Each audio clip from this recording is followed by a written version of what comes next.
Ang papel ng asawang babae sa pag-unlad ng pamilya.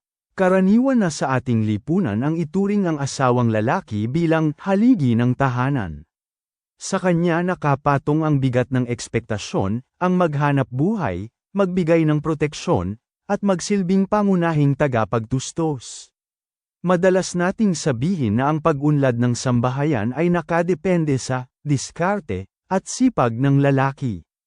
Ngunit kung susuriin natin ang realidad ng buhay gamit ang mas malalim na pananaw, makikita natin ang isang katotohanang madalas makaligtaan, ang pag-unlad ng pamilya ay higit na nakasalalay sa asawang babae. Ang logika ng pamamahala, hindi sapat na may pumapasok na kita, ang mas mahalagang tanong ay kung paano ito pinamamahalaan. Dito pumapasok ang asawang babae bilang ilaw at ingat yaman ng tahanan. Ang kayamanan versus gastos, kahit gaano kalaki ang kita ng lalaki, kung ang humahawak naman nito ay walang kontrol, walang sapat na kaalaman sa pagtitipid, o kulang sa pagpaplano para sa kinabukasan, mananatiling butas ang bulsa ng pamilya. Ang babae bilang strategist, ang asawang babae ang nagdedesisyon sa maliliit ngunit kritikal na aspeto ng araw-araw, mula sa nutrisyon ng mga anak hanggang sa paglalaan ng pondo para sa mga emergency. Siya ang nagsisigurong ang bawat pisong pinaghirapan ng asawa ay nagiging pundasyon ng kanilang pag-unlad, hindi lamang basta naglalaho sa mga panandaliang luho. Higit pa sa pera, ang pag-unlad ay hindi lamang nasusukat sa materyal na bagay. Ang asawang babae ang humuhubog sa disiplina at mentalidad ng buong sambahayan. Una, suporta sa haligi, ang isang matalinong asawa ay nagsisilbing anchor o ankla. Sa panahong mahina ang diskarte ng lalaki, ang tatag ng babae ang nagpapanatili sa balanse ng pamilya.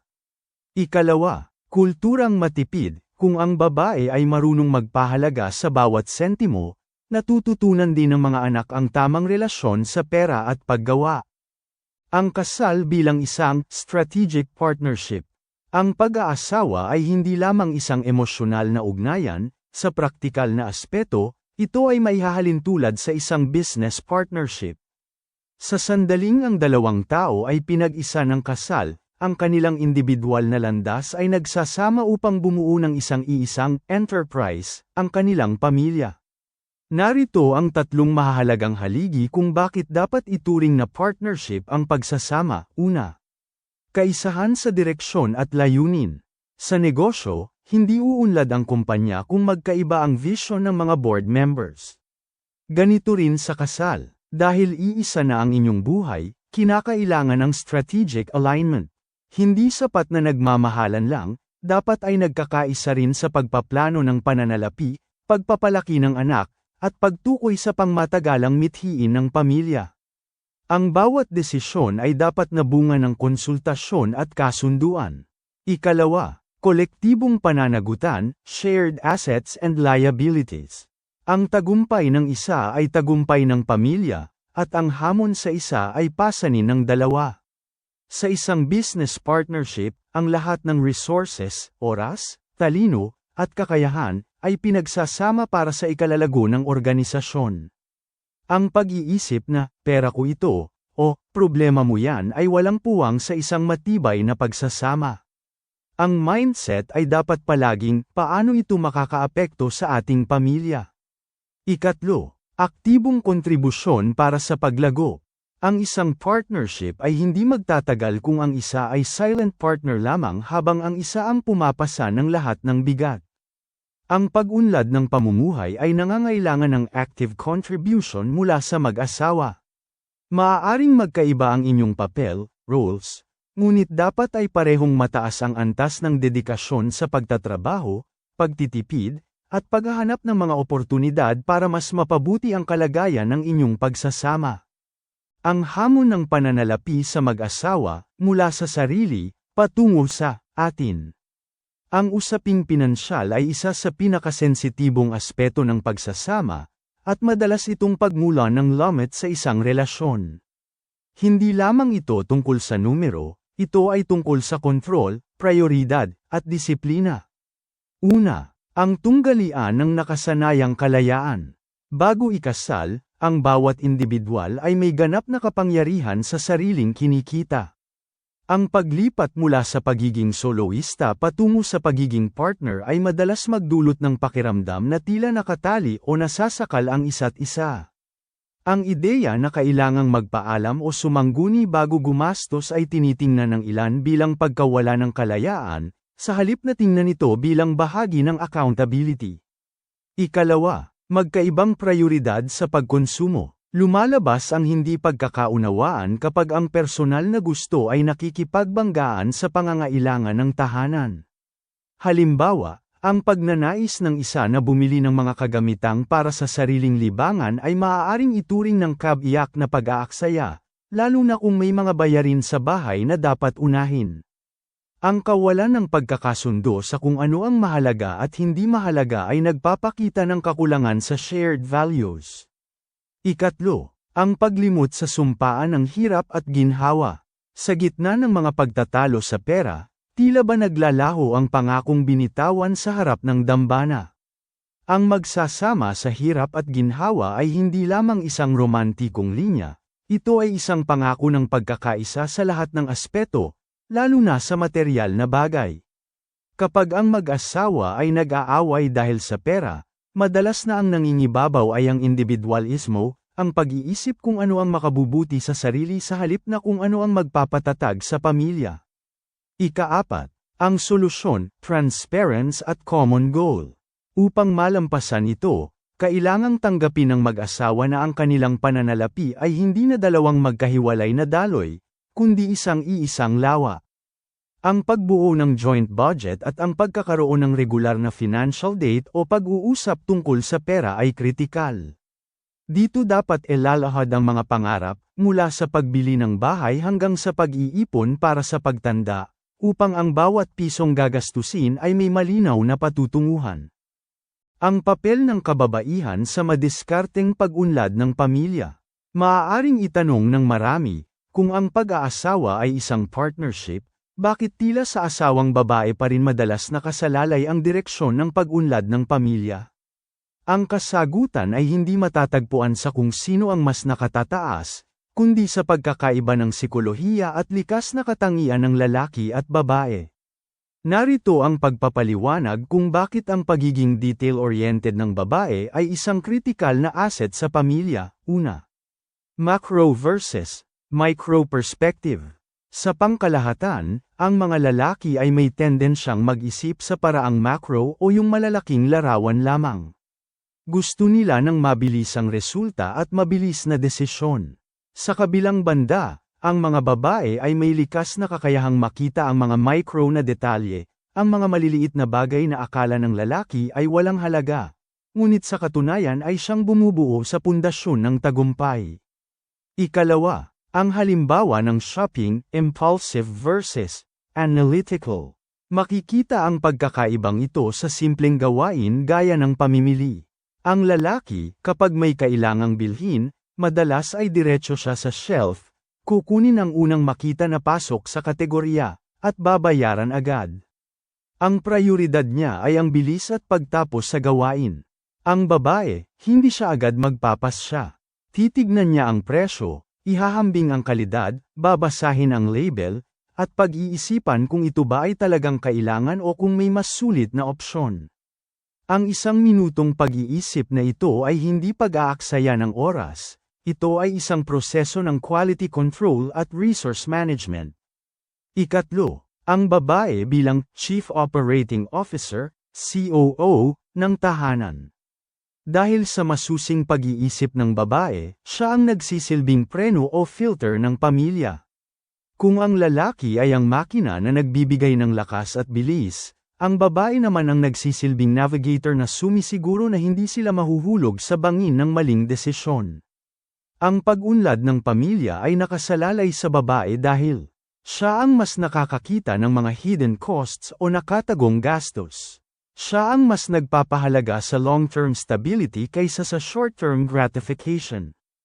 Ang kanyang pagiging mapanuri ay nagsisiguro na ang bawat hakbang ng pamilya ay pinag-isipan ng mabuti at hindi dala ng bugso ng damdamin.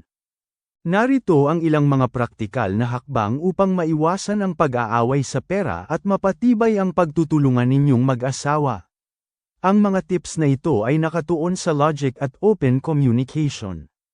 Una, ang transparency rule. Hindi magtatagumpay ang plano kung may itinatago.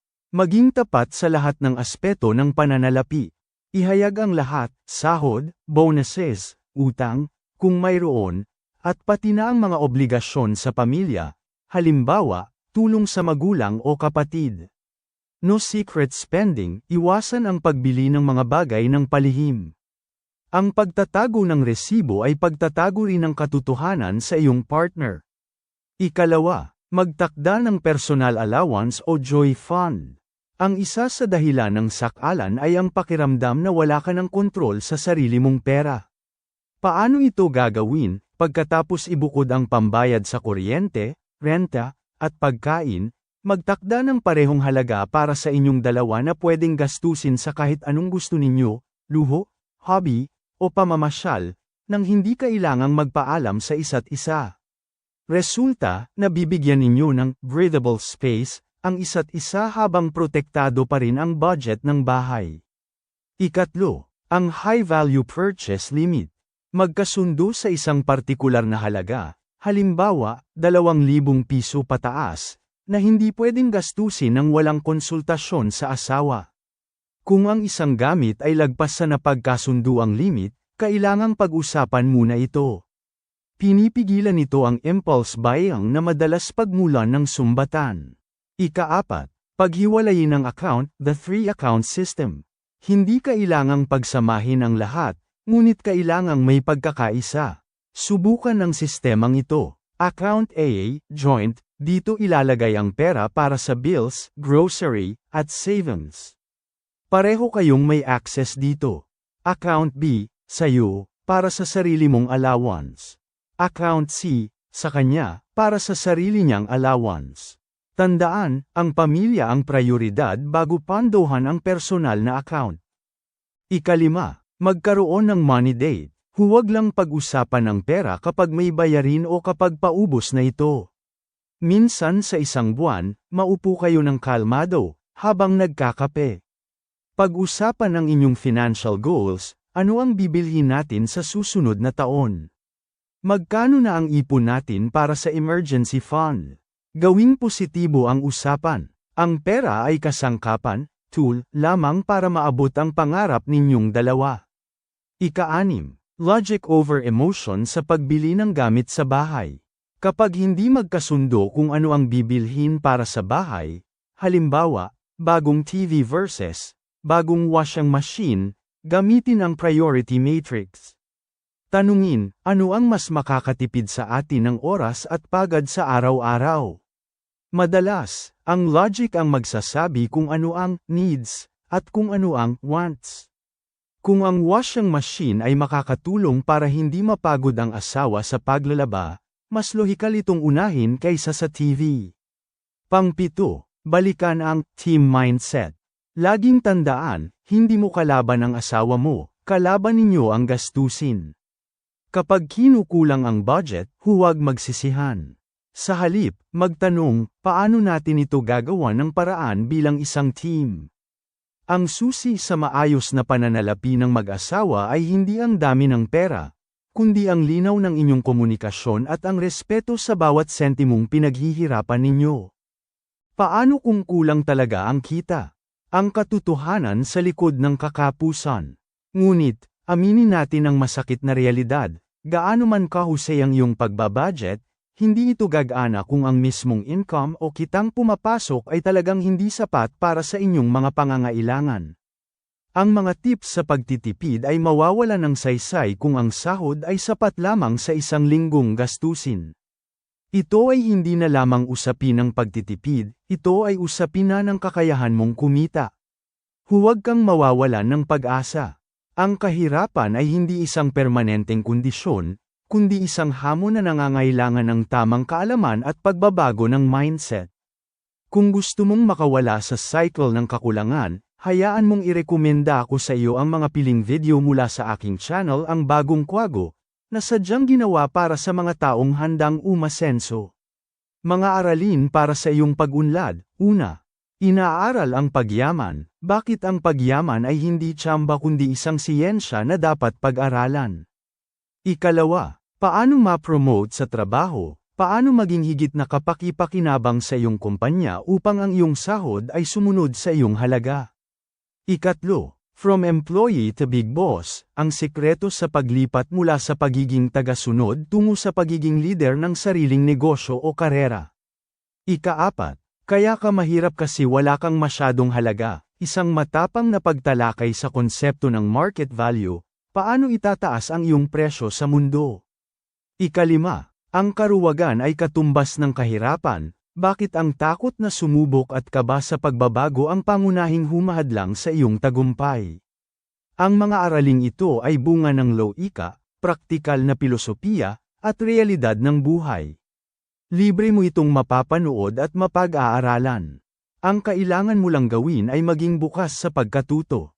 Mag-subscribe na sa Ang Bagong Kwago. Dito, hindi lang tayo nagpaplano, binabago natin ang iyong kakayahan upang ang kulang ay maging sobra-sobra. Maraming salamat sa inyong oras.